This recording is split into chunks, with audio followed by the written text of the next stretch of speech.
Bapak Ibu Guru karena sudah mau hadir dalam acara diseminasi saya.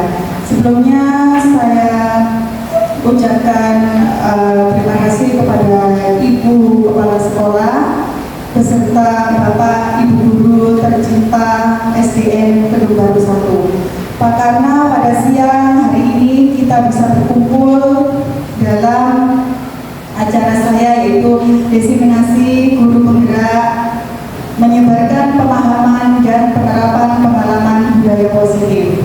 Sebelumnya marilah kita panjatkan puja dan puji syukur atas kehadirat Tuhan Yang Maha Esa, karena dengan rahmat-Nya kita diberikan kesehatan dan kelancaran agar bisa mengikuti kegiatan hari ini dengan baik. Untuk membuka kegiatan ini, marilah kita bersama-sama mengucapkan basmalah. Bismillahirrahmanirrahim. Baik Bapak Ibu, supaya mempersingkat waktu, di sini langsung saya menyampaikan tentang menyebarkan pemahaman dan penerapan pengalaman, yaitu tentang budaya positif. Nah, seperti yang kita ketahui, kita tidak asing dengan istilah budaya positif ini. Mungkin dari Bapak Ibu ada yang tahu apa itu budaya positif? Mungkin Pak Yaya bisa memberikan contoh budaya positif itu yang seperti apa? Membuang sampah pada tempatnya. Membuang sampah pada tempatnya. Ada yang lain? Tidak menginjak tanaman. Tidak menginjak tanaman. Terima kasih Pak Munir. Ya, sebelum masuk mengucapkan salam atau salim kepada Bapak Ibu Dwi. Tidak boleh mencoret-coret tembok. Tidak boleh mencoret-coret tembok. Pak Rendra, kata tepat waktu. Baik, bagus sekali Bapak Ibu contoh yang sudah panjenengan berikan, dan itu pastinya sudah kita terapkan di sekolah kita di SDN Kedung Baru 1. Di sini tak asing lagi, panjenengan pasti sudah kenal dengan saya. Saya Eka Haryani, biasa disebut dengan Bu Eka. Saya di sini CGP Angkatan 11 dari SDN Kedung Baru 1 Surabaya.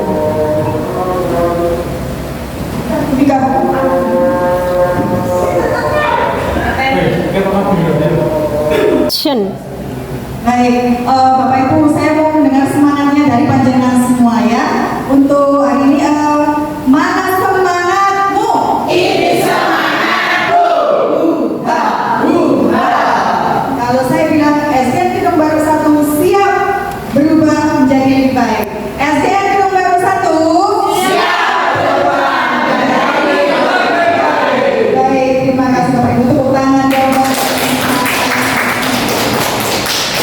Baik, saya akan melanjutkan konsep inti budaya positif. Nah, ini nanti yang akan saya jelaskan pada panjenengan semua, yaitu pertama tentang perubahan paradigma belajar, disiplin positif, nilai-nilai kebajikan, kebutuhan dasar manusia, motivasi perilaku manusia, posisi kontrol dulu, keyakinan kelas, dan segitiga restitusi. Saya akan ulas tuntas. Nah, yang pertama, pembelajaran dengan paradigma baru. Maksudnya di sini adalah pembelajaran yang dirancang berdasarkan prinsip pembelajaran berdiferensiasi. Tentunya kita di sini sudah menerapkan pembelajaran berdiferensiasi, yaitu pembelajaran yang diterapkan disesuaikan dengan minat dan kebutuhan siswa. Pasti Bapak Ibu sudah menerapkan kan di kelas pada saat tahun ajaran baru kemarin. Kita sudah melakukan, sebelum mulai pembelajaran, kita di awal itu melakukan tes apa Bapak Ibu pada saat pembelajaran diferensiasi. Ya betul sekali Bu Wati, melakukan tes diagnostik awal. Ya, di situ kita bisa mengetahui bakat anak ini apa, belajarnya anak ini yang seperti apa. Tipe belajar anak ini ada 3 macam Bapak Ibu. Apa saja? Ada yang audio, ada yang visual, dan kinesthetik. Unik, peserta didik kita itu unik Bapak Ibu di kelas. Ada tipe-tipe audio, ada tipe visual, dan ada tipe kinesthetik. Nah, kita harus bisa menyelangi keunikan murid-murid kita tadi, ya. sehingga para peserta didik belajar sesuai kebutuhannya berdasarkan tahap perkembangan sesuai teori psikologi modern. Semua itu dilakukan untuk mewujudkan profil pelajar Pancasila. Di sini profil pelajar Pancasila yang pertama yaitu beriman, bertakwa kepada Tuhan Yang Maha Esa dan berakhlak mulia. Kemudian yang kedua ada mandiri, bernalar kritis, kreatif, bergotong royong dan berkebinekaan global. Tentunya di sekolah kita sudah menerapkan profil pelajar Pancasila. Nah, miskonsepsi tentang teori kontrol. Di sini ada terjadi miskonsepsi Bapak Ibu. Yang pertama yaitu ilusi guru mengontrol murid. Kita tidak mungkin sepenuhnya bisa mengontrol murid kita. Kemudian ilusi bahwa kritik dan membuat rasa bersalah mampu menguatkan karakter. Belum tentu Bapak Ibu kritik yang kita berikan itu dapat menguatkan karakter anak. Ilusi bahwa semua penguatan positif efektif dan bermanfaat, dan ilusi bahwa orang dewasa berhak memaksa. Kita di sini tidak berhak untuk memaksa anak didik. Kita harusnya menuntun peserta didik sesuai dengan filosofi Ki Hajar Dewantara, bahwa pendidikan itu adalah proses menuntun, bukan menuntut. Nah, di sini kita disuruh menuntun anak-anak sesuai dengan kebutuhan mereka, sesuai minat mereka. Kalau kita bisa menuntun peserta didik kita ini, maka kita bisa melaksanakan pembelajaran dan mewujudkan siswa yang berprofil pelajar Pancasila. Begitu ya Pak Yaya? Melihat mengubah paradigma stimulus respon ke pendekatan teori kontrol.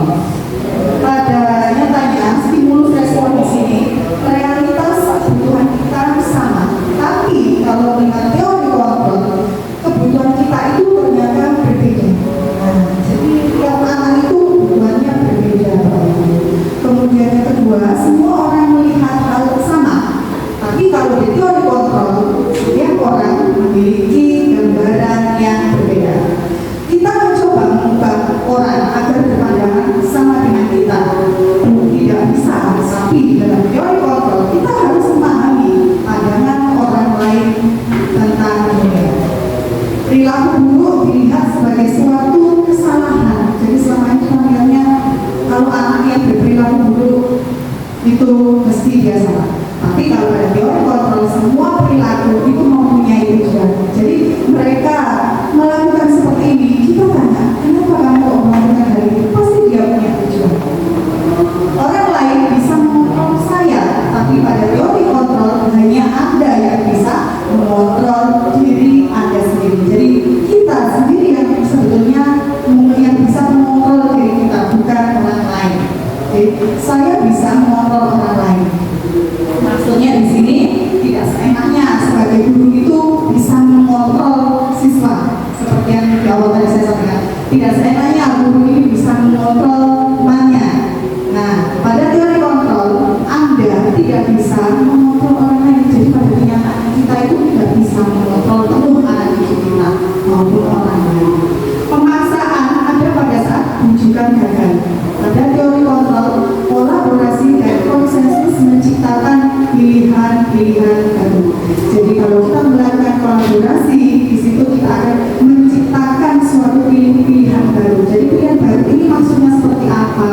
Kolaborasi kita dengan teman, dengan rekan sejawat. Nanti di situ kita akan melahirkan suatu hal-hal yang baru. Kemudian yang terakhir yaitu model berpikir menang atau kalah. Ini pada stimulus respon, sedangkan pada teori kontrol model berpikirnya menang. Iya. Selanjutnya disiplin positif. Disiplin positif berasal dari kata disiplin yang artinya belajar. Disiplin mengacu pada disiplin diri yang memiliki tanggung jawab terhadap apa yang dilakukannya berdasarkan nilai-nilai yang diyakini.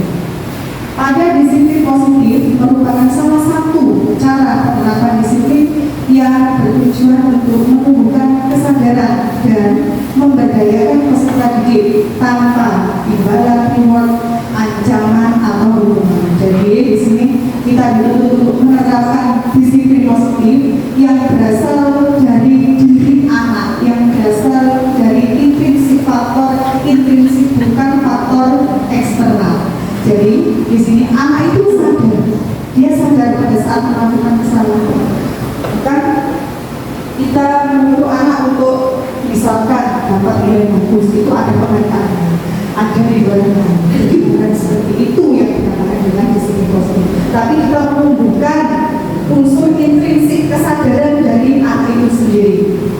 Sebagai pendidik, tujuan kita adalah menciptakan peserta didik yang memiliki disiplin diri, sehingga mereka berperilaku mengacu pada nilai-nilai kebajikan. Nilai-nilai kebajikan ini nanti akan saya bahas apa saja sih nilai-nilai kebajikan universal, dan memiliki motivasi intrinsik. Tadi motivasi yang berasal dari dalam diri siswa, karena kalau siswa sudah menyadari motivasi intrinsiknya, maka siswa tersebut dapat menyadari dirinya sendiri, tahu akan dirinya sendiri, dalam perubahan perilaku ke arah yang lebih baik. Ini nilai-nilai kebajikan, nilai yang disepakati bersama. Contoh nilai kebajikan sini adalah institusi atau organisasi. Profil pelajar Pancasila, nilai-nilai kebajikannya ada beriman, bertakwa kepada Tuhan Yang Maha Esa, berakhlak mulia, mandiri, bernalar kritis, berkebinekaan global, gotong royong, dan kreatif. Pasti Bapak Ibu sudah hafal dengan profil pelajar Pancasila. Kemudian nilai kebajikan yang kedua yaitu dari IBO Primary Years Program. Contohnya antara lain toleransi, rasa hormat, integritas, mandiri, menghargai, antusias, empati, keingintahuan, kreativitas, kerjasama, percaya diri, dan komitmen. Serta keterampilan hidup atau life skill, dapat dipercaya, lurus hati, mendengar, yang aktif, tidak merendahkan orang lain, dan memberikan yang terbaik dari diri. Inilah macam-macam dari nilai-nilai kebajikan. Dan nilai-nilai kebajikan ini harus kita terapkan, harus kita terapkan kepada siswa kita, supaya siswa kita ini memiliki tadi nilai yang beriman, bertakwa, nilai toleransi, nilai rasa hormat kepada gurunya, seperti itu.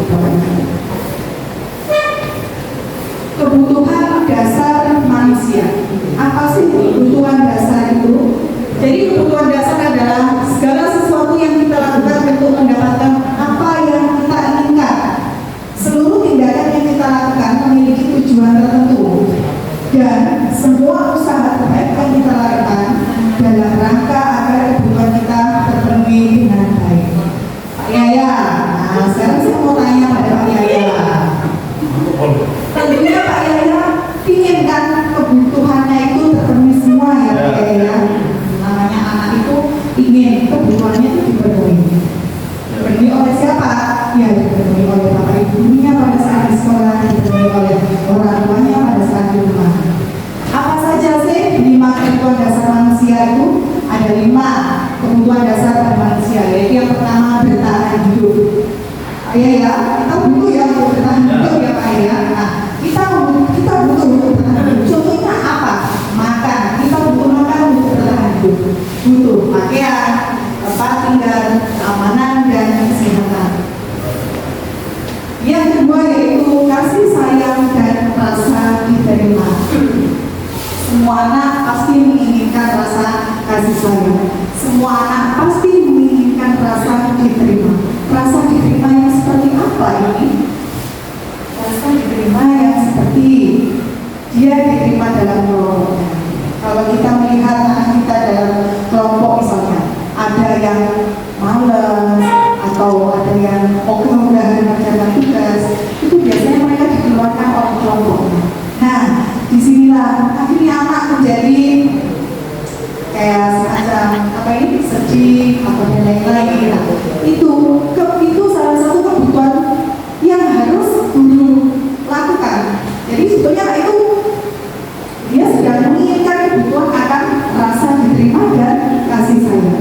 Yang ketiga yaitu kebutuhan penguasaan. Seringkali kita melihat anak didik kita itu sering berkuasa. Maksudnya sering berkuasa itu ada misalnya yang membentuk geng, tapi di sekolah kita tidak ada game itu karena sekolah kita ini adalah sekolah yang bebas pemberian. Ini saya berikan contoh saja penguasaan. Ada dalam misalkan satu kelompok itu biasanya ada satu orang yang berkuasa. Nah itu sedang memenuhi kebutuhannya. Kebutuhan apa yang ingin dibeli itu kebutuhan kekuasaan. Jadi harga diri keinginan untuk dianggap dia antusiasnya ingin menjadi pemimpin, berprestasi, diakui dan didengar oleh orang lain. Kebutuhan yang keempat yaitu kebebasan. Kebebasan ini meliputi mandiri, memiliki pilihan. Namanya anak kalau belajar itu pasti dia menginginkan suatu kebebasan. Dia menginginkan suatu pilihan. Saya lebih suka belajar misalkan dengan cara bermain Bu. Saya lebih suka belajar di luar karena saya lebih bebas. Ada yang seperti itu Bapak Ibu. Mereka menginginkan suatu kebebasan. Jadi pembelajaran ini tidak hanya melulu dilakukan di kelas, tapi bisa kita lakukan di luar kelas. Yang terakhir yaitu kebutuhan akan kesenangan. Nah, contohnya yaitu bermain, humor, antusiasme, dan tertawa. Contohnya di sini pada saat anak-anak sedang beristirahat, mereka bermain dengan teman-temannya. Ini kebutuhan akan kesenangan yang mereka cari.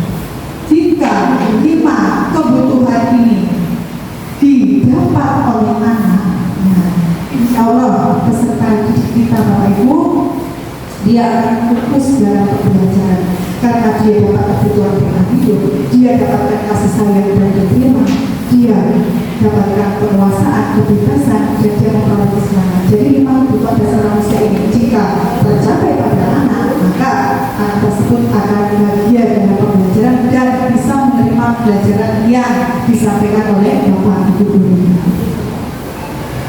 Motivasi perilaku manusia di sini ada dua, yaitu motivasi eksternal dan motivasi internal. Kalau ada anak didik kita yang menghindari ketidaknyamanan atau hukuman, ada kan tipe anak yang menghindar dari hukuman, aku tak pergi daripada dihukum. Nah, ada tipe anak yang mendapatkan imbalan atau penghargaan orang lain. Nah, di sini contohnya dia melakukan hal yang baik supaya saya dicap baik oleh Bapak Ibu guru saya. Biasanya dicap baik oleh teman-teman saya. Nah, ini berarti motivasi eksternal. Ini masih motivasi eksternal yang dipunya. Untuk menumbuhkan motivasi internal, yaitu motivasi dari dalam diri mereka untuk menjadi yang mereka inginkan dan menghargai diri sendiri serta nilai-nilai yang mereka percaya. Nah, ini motivasi internal inilah yang harus dimiliki oleh peserta didik supaya mereka memiliki rasa tanggung jawab terhadap dirinya sendiri. Terus ini ada hukuman, konsekuensi, dan restitusi. Apa perbedaan antara hukuman, konsekuensi, dan restitusi? Kalau hukuman di sini tidak terencana, jadi tiba-tiba saja kita memberikan hukuman. Kemudian murid tidak tahu apa yang akan terjadi. Nah, pada saat kita menghukum murid, kita tidak tahu hukuman apa sih yang akan diberikan sama Bapak Ibu guru saya. Kemudian sifatnya satu arah dan berupa hukuman fisik atau psikis. Nah, ini tidak boleh Bapak Ibu ya. Kemudian konsekuensi itu ciri-cirinya terencana dan disepakati. Tentunya kita di sini membuat suatu misalnya kesepakatan kelas. Kesepakatan kelas ini kita kan bisa bertanya pada anak. Nah, kesepakatan kelas apa yang kalian minta? Misalnya belajar dengan menyenangkan, kemudian memperhatikan guru pada saat menerangkan. Lalu apa konsekuensinya kalau kalian tidak memperhatikan guru pada saat menerangkan? Kita ajak Bapak Ibu peserta didik kita untuk berjalan kritis seperti itu. Nanti mereka kan menyampaikan pendapat yang berbeda-beda. Nanti kalau saya tidak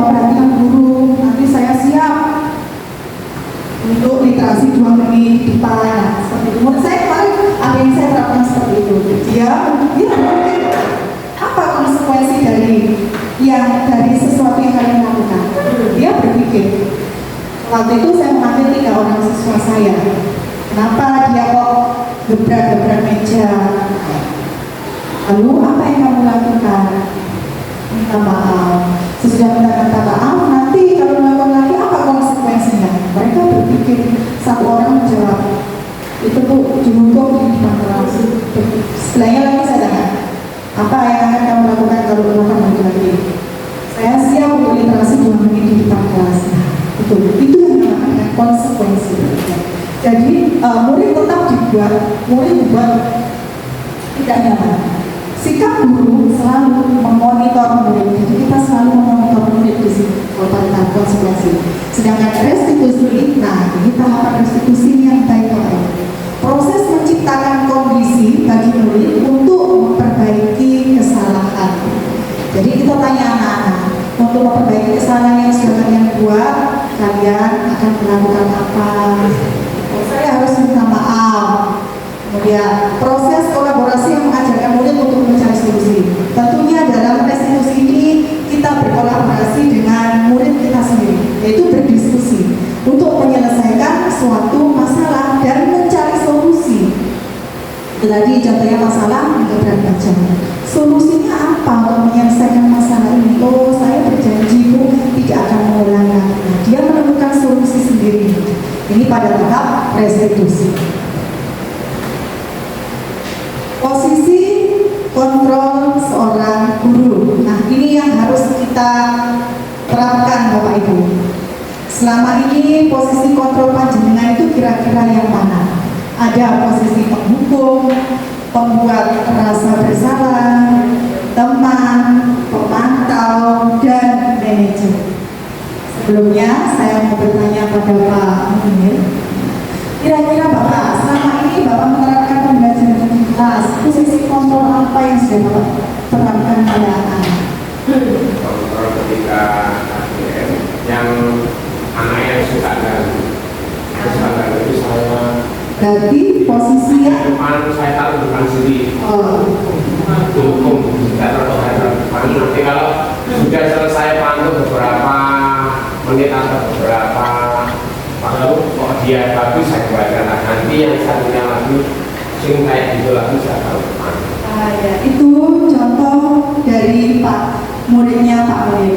Nah, sekarang Bu Marni, kira-kira posisi kontrol apa yang sudah diterapkan oleh Pak Munir tadi kemarin? Tipe yang mana Bu Marni? Tipe yang betul sekali. Itu termasuk tipe penghukum. Jadi kita menyuruh anak maju ke depan. Itu sama dengan kita memukul anak. Ini sebetulnya kemudian ada tipe teman. Nah, tipe teman ini kita bisa menjadi teman atau partner bagi anak. Tapi terkadang yang namanya anak ini kadang kalau kita gurunya dijadikan teman ini kadang ada anak yang istilahnya lama seperti itu. Tapi di sini kita tetap Bapak Ibu, walaupun menjadikan posisi kontrol seorang guru menjadi teman, kita tetap mempunyai batasan kita sebagai guru dan mereka sebagai siswa. Yang ketiga yaitu posisi kontrol pembuat rasa bersalah. Nah, ini ada contohnya masing-masing, pemantau dan manajer. Dari 5 posisi kontrol ini nanti kita ambil posisi mana sih yang paling baik. Sebelumnya ada penjelasan. Nah, di sini contoh yang biasa murid kita lakukan nih setiap hari Senin. Nah, siswa tidak memakai atribut lengkap saat upacara bendera. Hormat pada bendera selama 1 jam. Ini berarti masuk posisi kontrol yang menghukum. Bapak Ibu seringkali mengucapkan pada anak, berapa kali Ibu, Bapak sudah memberitahu kamu, tapi kamu selalu saja mengecewakan Ibu. Nah, ini termasuk posisi kontrol yang membuat anak merasa bersalah. Seperti itu. Jadi kalau kita mengucapkan seperti itu, anak ini merasa bersalah. Kemudian, ayo dong ikuti aturan sekolah. Tolong Ibu ya, sekali ini saja. Ya sudah, tidak apa-apa. Lain kali jangan sampai berbuat seperti ini lagi. Nah, ini posisi kontrol kita sebagai teman kepada anak. Kemudian kalau sebagai pemantau, ini yang saya lagi tawarkan, kamu sudah melanggar peraturan sekolah, kamu tahu kan konsekuensinya. Nah, setelah upacara, kamu beli atributnya ke koperasi dan jangan diulangi lagi ya. Ini termasuk posisi kita guru sebagai pemantau. Jadi kita memantau anak. Posisi kontrol guru yang terakhir itu, apakah kamu tahu kesalahanmu? Kira-kira bagaimana kamu memperbaiki kesalahanmu? Nah, di sini mereka mencari solusi atas kesalahan yang mereka perbuat. Di sini guru sebagai posisi kontrol manager. Jadi dari kelima posisi kontrol tadi, kira-kira Bapak Ibu, mana posisi yang paling baik kita terapkan pada anak kita? Sebagai posisi yang manager. Tetapi sebelum saya mengetahui 5 posisi kontrol ini, saya sendiri pun sering berada pada posisi menghukum, teman gitu. Ya, jadi setelah saya belajar posisi kontrol ini, marilah sama-sama kita menerapkan posisi kita sebagai guru, yaitu posisi kontrol manager. Di mana posisi kontrol manager ini dia menerapkan segitiga restitusi. Jadi anak yang salah tidak langsung kita hakimi, tidak langsung dimarahi, tapi ditanya, kita mencari tahu kenapa, masalahnya apa, kenapa kok berbuat seperti itu. Nah, kita cari, kita gali di sini. Kemudian kita cari, kita bersama anak membantu bersama, yaitu mencari solusinya. Jadi di sini posisi yang paling baik yaitu posisi sebagai manajer. Nah, di sini ada semacam kuis Bapak Ibu. Coba Bapak Ibu coba. Saya kecewa sekali dengan kamu. Termasuk posisi kontrol yang manakah? Oke, pemantau. Mungkin ada yang lain? Pembuat rasa Membuat rasa bersalah. Nah, lihat ya. Saya kecewa sekali dengan kamu. Ternyata dia di sini adalah posisi kontrol yang membuat rasa bersalah. Jadi kita mengucapkan seperti itu pada anak didik saya, jangan merasa bersalah. Tuh, saya sudah membuat ibu guru kecewa ternyata. Dia merasa bersalah di sini, Bapak Ibu. Ya. Yang kedua, kamu tidak pernah benar melakukan. Kira-kira posisi kontrol yang apa di sini, Bapak Ibu? Kamu tidak pernah benar.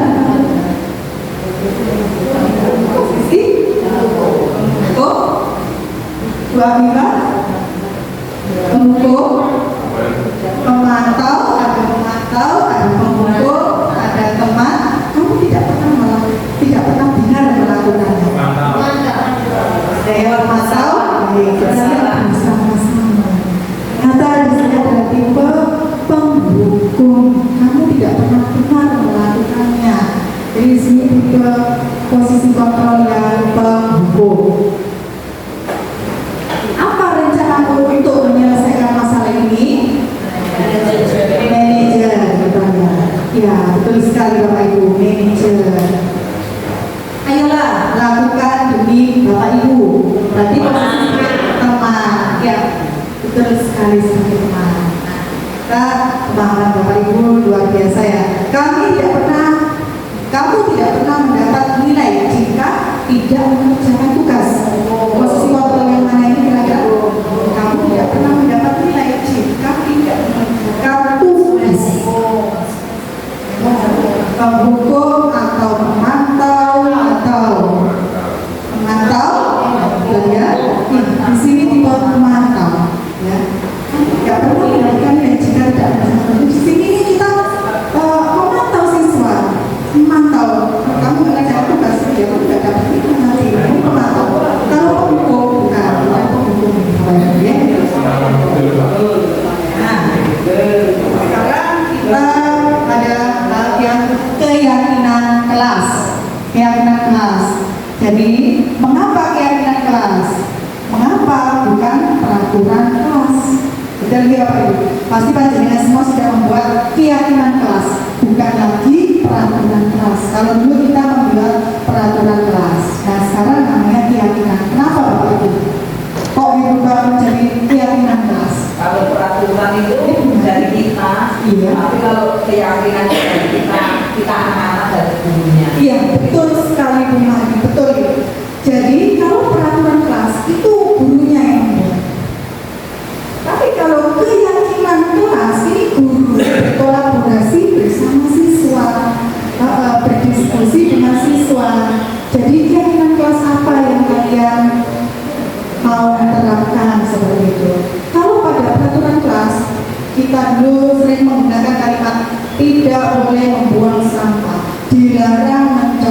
dilarang datang terlambat. Nah, itu tidak boleh Bapak Ibu, tidak berlaku sekarang. Pada keyakinan kelas diubah menjadi kalimat positif yang mengacu pada nilai-nilai kebajikan. Masih ingat ya nilai kebajikan itu apa saja? Nilai-nilai kebajikan ada disiplin, saling menghormati, saling menghargai. Ini contoh nilai-nilai kebajikan. Ini nanti kita masukkan ke dalam keyakinan kelas. Sebenarnya dilarang membuang sampah, tapi diubah menjadi apa? Menjaga kebersihan. Dilarang datang terlambat, tapi diubah menjadi datang tepat waktu. Berarti di situ nilai apa Bapak Ibu datang tepat waktu?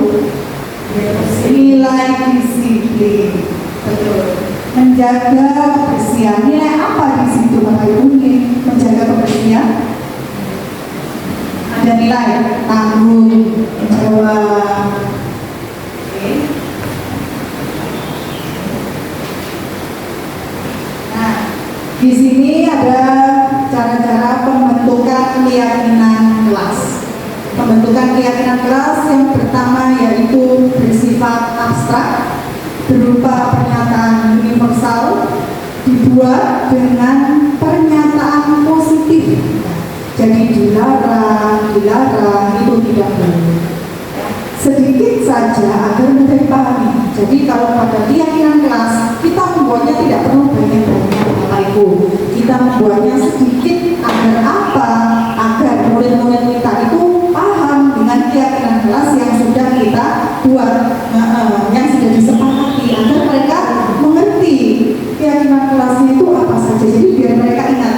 Jadi tidak perlu membuat banyak-banyak. Kemudian yang kelima yaitu sesuai dengan kondisi kelas dan sekolah sehingga mudah diterapkan. Yang terakhir, semua warga sekolah atau warga kelas dilibatkan saat membuat keyakinan kelas.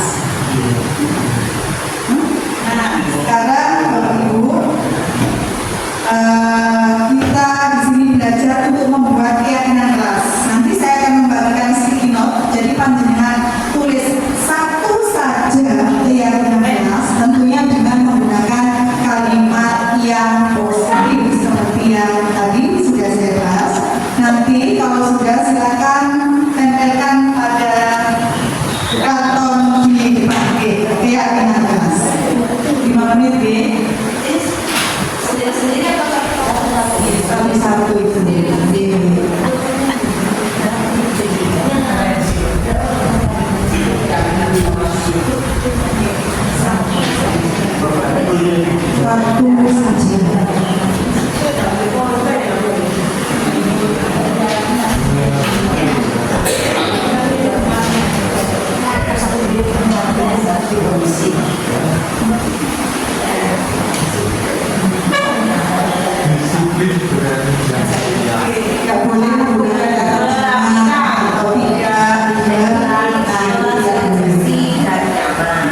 sesuai peraturan. Terima kasih. Jadi di sini nilai disiplin, nilai kebajikan apa yang kita alami Bapak Ibu? Memakai seragam sekolah lengkap sesuai peraturan. Disiplin. Masuk ya nilai kebajikan disiplin. Hadir tepat waktu. Disiplin. Kelas bersih dan nyaman. Nilai kebersihan. Berdoa sebelum dan sesudah belajar. Nilai beriman, ketakwaan. Betul. Suka membantu teman yang kesulitan. Berarti nilai kebajikannya adalah peduli. Iya, peduli terhadap teman. Luar biasa Bapak Ibu. Kita beri tepuk tangan. Berarti Bapak Ibu sudah memahami tentang pembentukan keyakinan kelas, dan Bapak Ibu silakan diterapkan di kelas masing-masing. Yang nantinya keyakinan kelas ini bisa kita tempelkan di dinding kelas kita. Kita beralih di sini ke segitiga restitusi. Nah, sama tadinya juga saya tidak tahu apa itu segitiga restitusi. Segitiga restitusi adalah suatu proses dialog yang dijalankan guru atau orang tua agar dapat menghasilkan murid yang mandiri dan bertanggung jawab. Adapun tahapan dalam segitiga restitusi, yang pertama menstabilkan identitas, kedua validasi tindakan yang salah, dan yang ketiga yaitu menanyakan keyakinan. Tahap menstabilkan identitas berdasarkan prinsip membuat kesalahan adalah bagian dari proses pembelajaran. Jadi kalau ada anak-anak kita yang bersalah, jangan langsung kita hakimi Bapak Ibu. Karena pada tahap menstabilkan identitas itu adalah berbuat salah itu wajar. Tidak ada manusia yang sempurna. Bapak Ibu juga pernah melakukan itu. Kamu berhak kok merasa begitu. Bapak Ibu tidak mau mencari siapa yang salah, tapi Bapak Ibu ingin mencari solusi dari permasalahan ini. Kalau ada murid kita yang bermasalah, kita tahapan yang pertama kita lakukan itu menstabilkan identitas. Kita memberikan anak pada anak kita berbuat salah itu wajar. Di sini selain wajar ada penyelesaiannya Bapak Ibu pada tahap restitusi. Validasi tindakan yang salah. Ini berdasarkan prinsip setiap perilaku berupaya memenuhi suatu kebutuhan tertentu. Contohnya kalimat yang sering kita ucapkan. Kamu pasti punya alasan mengapa melakukan hal itu. Padahal kamu bisa melakukan yang lebih buruk dari ini. Kamu patut bangga karena telah melindungi sesuatu yang penting bagimu. Kamu melakukannya karena mempertahankan sesuatu yang penting. Ini termasuk dalam validasi tindakan yang salah. Tahapan yang terakhir yaitu menanyakan keyakinan. Berdasarkan prinsip teori kontrol bahwa pada dasarnya kita termotivasi secara intrinsik, jadi dari dalam, bukan secara ekstrinsik. Seperti apa itu? Contohnya yaitu apa keyakinan kelas kita. Nah, kalau ada anak yang bersalah kita menanyakan, bersalah itu wajar. Tetapi kamu, setelah melakukan hal tersebut pasti mempunyai alasan kan? Nah, itu pada tahap tadi, tahap kedua. Apa tahap kedua Bapak Ibu? Menstabilkan identitas pertama. Tahap kedua yaitu validasi tindakan yang salah. Kamu pasti punya alasan untuk melakukan itu. Oh iya, saya punya alasan Bu, karena buku saya tadi disobek oleh teman saya, disobek oleh teman saya. Saya punya alasan kenapa saya kok marah, karena tadi dia nyontek terus. Lalu kita tanyakan, keyakinan kelas apa yang sudah kamu buat? Jawabannya adalah menghormati teman. Nilai-nilai apa yang sudah kita sepakati? Seperti itu. Seperti apa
Hingga karena menggunakan tetapi apa sudah sesuai dengan keyakinan jelas kita? Menurut kamu, keyakinan jelas apa yang sudah dilanggar? Iya betul. Menurut kamu hormati anak penting atau tidak? Baik, kalau memang penting, keyakinan apa yang harus kamu lakukan saat sedang menghadap? Kamu bersedia memperbaiki masalah ini? Apa yang kamu lakukan untuk memperbaiki masalah ini sih, Pak?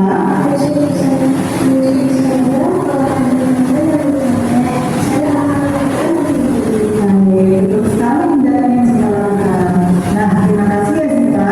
Sekarang kita bisa jalankan.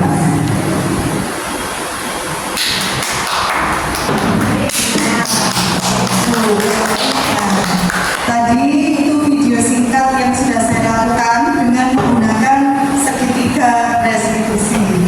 Ya, masih ingat dalam video tadi pada tahap menstabilkan identitas saya bertanya apa ya Pak Yaya pada murid saya pada tahap menstabilkan identitas. Ingat? Apa yang kamu sudah lakukan? Betul. Jadi saya menanyakan pada murid saya, apa yang sudah kamu lakukan terhadap Dwi? Ternyata dia marah-marah terhadap Dwi, kemudian dia apa tadi menabrak mejanya Dwi. Kenapa kamu melakukannya? Dia punya alasan. Ternyata si Dwi ini sering mencontek. Nah, kamu tahu kan bahwa perbuatan yang kamu lakukan itu tidak sesuai dengan keyakinan kelas kita. Keyakinan kelas apa yang sudah dilanggar? Nah, di situ dia menjelaskan saling menghormati sesama teman. Ya, pada tahap yang terakhir menanyakan keyakinan kelas apa yang sudah dilanggar. Ternyata dia menjawab saling menghormati. Lalu bagaimana caramu memperbaikinya? Kamu siap, kamu bersedia untuk memperbaiki kesalahanmu? Siap Bu, dengan cara apa? Dengan cara harus lebih sabar. Memang pada tahap restitusi ini tidak hanya sekali, dua kali Bapak Ibu kita terapkan pada anak, namun sesering mungkin. Insya Allah jika kita sesering mungkin menerapkannya, maka anak didik kita tidak akan menjadi anak didik yang pemberontak, yang pemarah. Dia tahu, oh iya, kalau aku melakukan ini nanti saya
membuat keyakinan kelas. Siapa yang tahu keyakinan kelas itu apa? Ada yang tahu keyakinan kelas itu apa? Tahu? Baik, keyakinan kelas itu adalah peraturan kelas. Pernah mendengar peraturan kelas? Contohnya seperti apa? Ada yang tahu? Disiplin tepat waktu. Disiplin tepat waktu. Betul? Betul. Siap? Disiplin pakaian. Disiplin memakai pakaian. Nah, jadi kalau anak-anak sekolah itu pakaiannya harus ya rapi. Ada lagi? Menjaga kebersihan. Menjaga kebersihan. Menjaga kebersihan itu bisa menjaga kebersihan kelas, kebersihan sekolah, ya. Betul. Nah, anak-anak, keyakinan kelas itu mirip seperti peraturan kelas, ya. Tapi di sini kita akan membuat keyakinan kelas. Kenapa kok dinamakan keyakinan kelas? Karena keyakinan kelas itu nanti yang akan kalian sepakati. Maksudnya sepakati itu berarti disetujui, disepakati oleh semua anggota kelas 4B. Ya. Nah, kalau dulu di peraturan kelas ada dilarang mencontek, kemudian dilarang berbicara saat guru menerangkan, dilarang membuang sampah sembarangan. Nah, kalau pada keyakinan kelas, kata kalimat tadi itu diubah menjadi kalimat positif. Misalkan dari dilarang membuang sampah sembarangan menjadi menjaga kebersihan. Kemudian dilarang berbicara di kelas. Kalau pada keyakinan kelas menjadi apa? Disiplin dalam belajar, ya.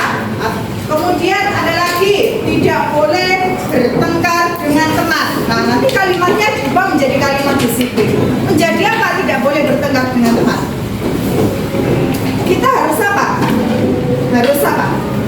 Menghargai teman, menghargai teman, kemudian menghormati teman, menghormati guru. Nah, seperti itu.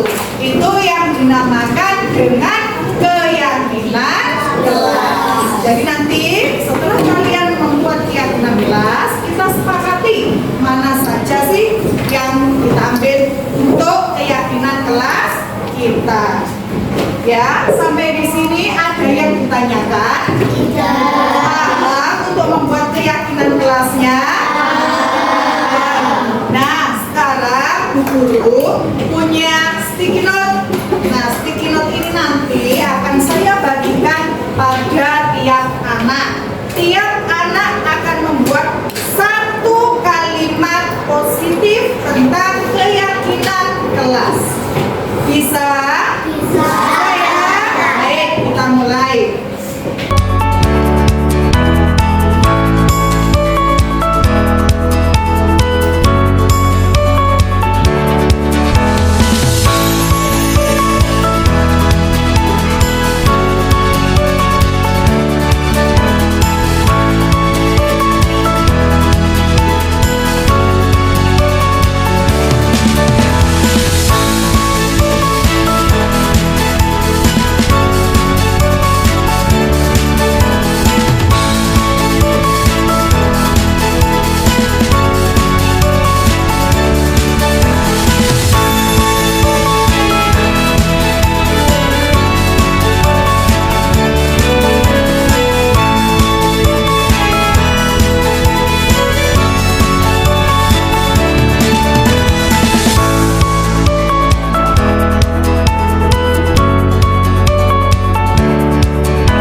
kebersihan sudah.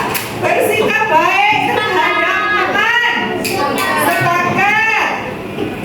Kemudian mendengarkan guru saat menjelaskan. Sepakat ya. Sepakat. Kemudian menjaga ketertiban. Sepakat. Sepakat. Menghormati teman. Sepakat. Baik. Menghormati guru yang sedang berbicara. Sepakat ya. Sepakat. Baik. Ini tadi sudah. Saling membantu teman. Sepakat. Baik. Ini tadi sudah. Ini sudah sama. Ini sama. Banyak yang sama ya. Jadi saya ambil.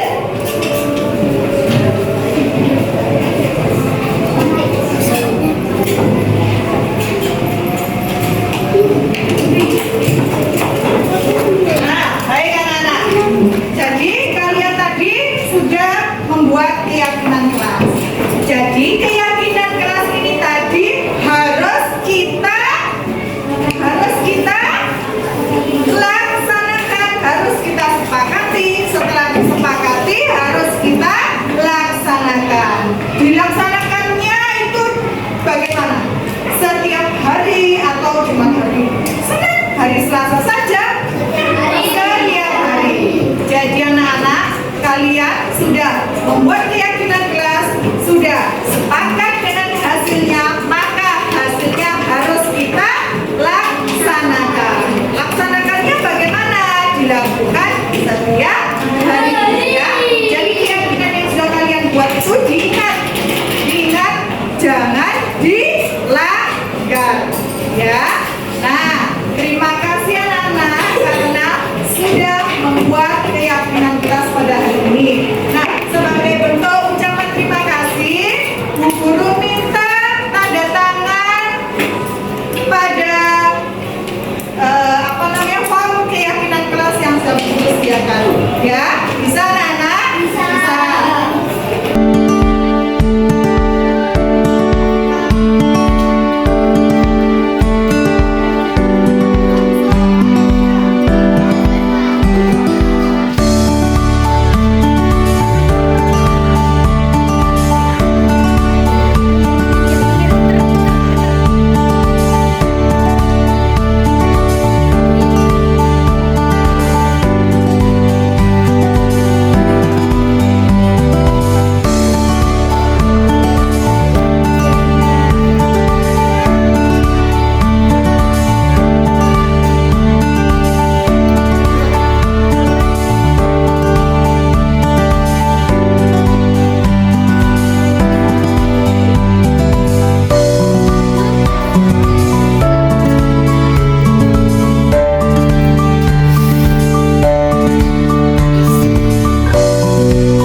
sekali.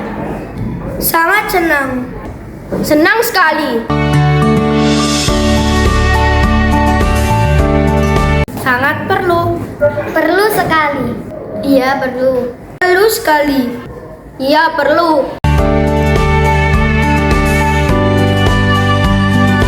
Menumbuhkan rasa tanggung jawab agar lebih disiplin, membuat saya lebih baik lagi, agar lebih menghargai orang lain, membuat saya lebih baik lagi.